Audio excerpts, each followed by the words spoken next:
Olá pessoal, nós estamos de volta aí para vermos mais um pouquinho de geografia e a parte lá sobre conhecimentos do IBGE, agora corrigindo aí uma série de questões para você. O objetivo, nós já dissemos lá atrás, né? É a gente consolidar esse conhecimento para que a gente possa fazer uma excelente prova. Então vamos lá, vamos dar uma olhadinha na nossa próxima questão, questão de número 7. Confere comigo. A questão aí é uma questão de 2013 para a Prefeitura de São Paulo e ela nos mostra lá uma pirâmide etária. Observe que nós havíamos dito para você que pirâmide etária me mostra lá a composição etária, portanto de idade, e de gênero de uma dada população. Por convenção, né, os homens ficam do lado esquerdo e as mulheres do lado direito. Nós sabemos também que nós temos aqui uma régua graduada. Essa régua aqui está mostrando o percentual de população, em termos percentuais, embora nós possamos ter aqui também em termos de quantidade numérica, em termos de milhões de habitantes. Tanto faz, a identificação será absolutamente a mesma. Você se recorda também que o IBGE define que a população de 0 a 19 anos é a população jovem, que a população de 20 até 59 anos é a população adulta e que a população de 60 anos ou mais é considerada a população idosa. Dito isso, é importante a gente lembrar também que a população jovem forma a base da nossa pirâmide.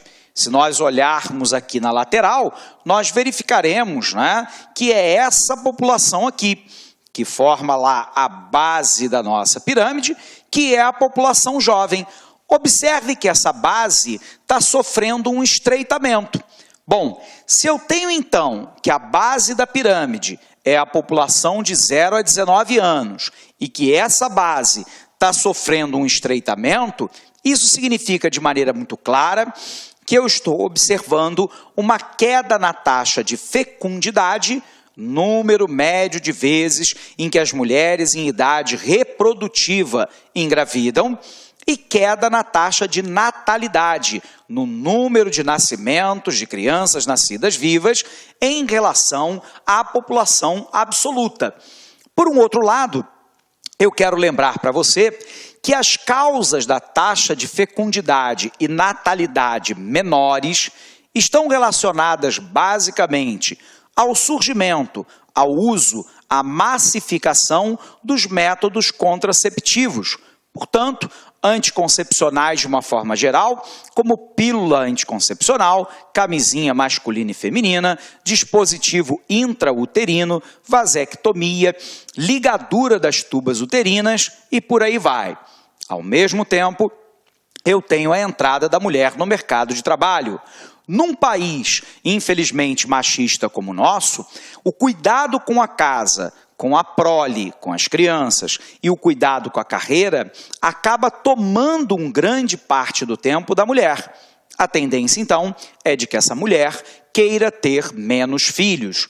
Por um outro lado, a entrada da mulher no mercado de trabalho, ela acaba adiando a sua gravidez.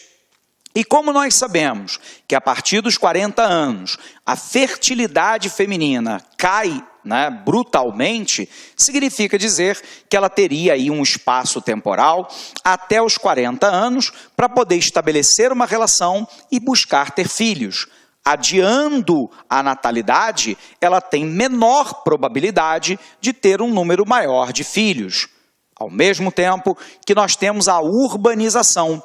No meio urbano, o custo de vida tende a ser maior do que no meio rural. E, por um outro lado, o tamanho dos imóveis encolhe.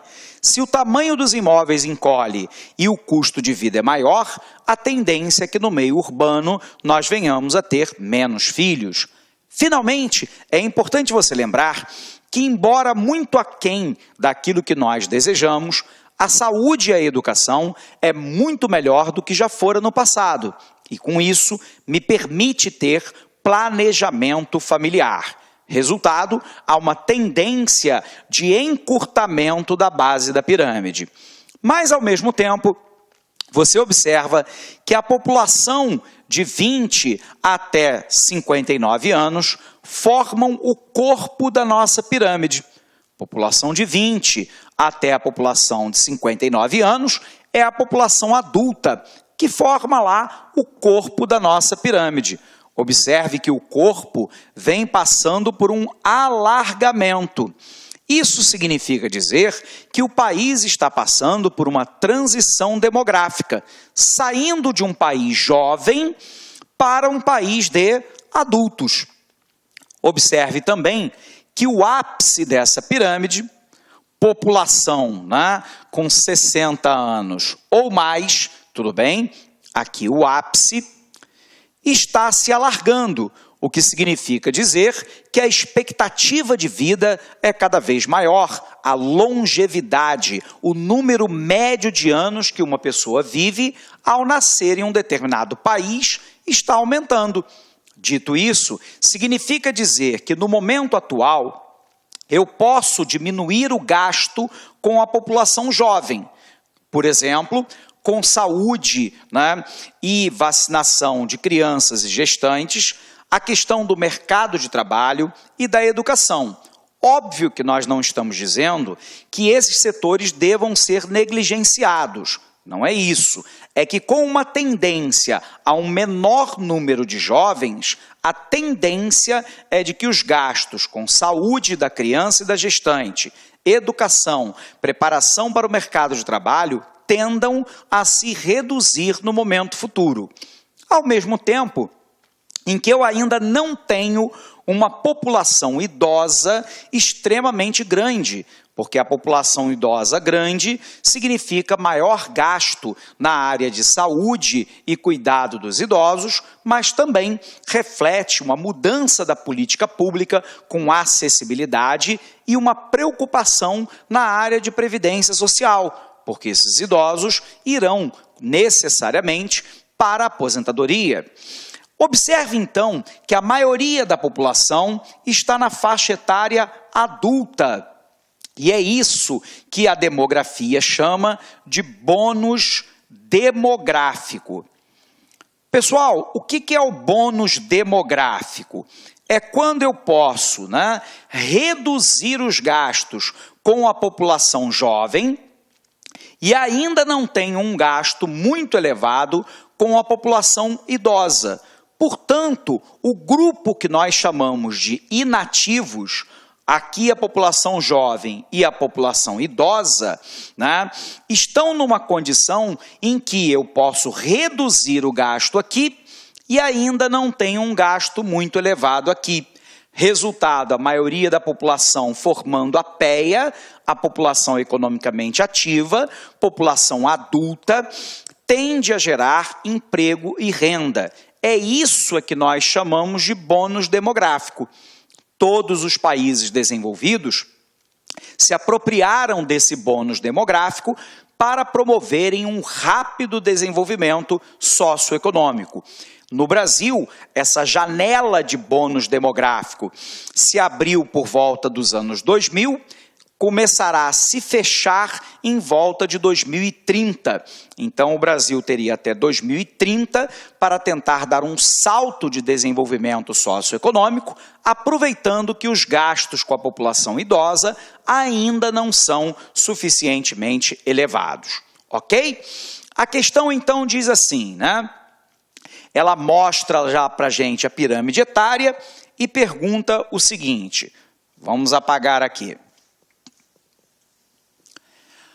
A questão nos pergunta assim, com relação à pirâmide etária da cidade de São Paulo, é correto afirmar que... Então, vamos lá. Letra A.